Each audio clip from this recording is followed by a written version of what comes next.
did a test drive of several platforms before I finally landed on Delenta. I really enjoyed all of the features. I thought it really covered a lot. My clients appreciate it too.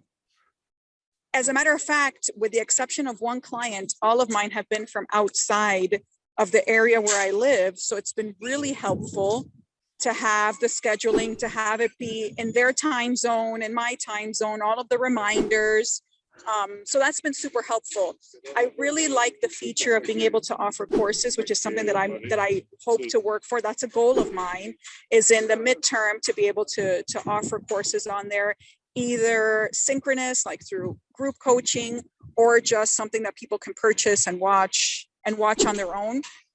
I love something that I use a lot is I use the task tool to offer summaries of the session and to give them action items, to give the coachee and myself, so the client and myself, to give us action items for the next session. So that's super helpful, because as an ADHD person myself, I also need these, these hacks.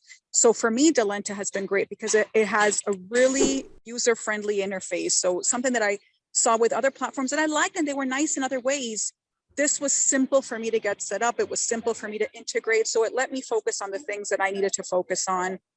And I really like how, you all are constantly rolling out new stuff. But for me, it was being able to offer the client summaries, being able to give the client and myself action items, sharing resources, that sort of thing. And the customer service is excellent too.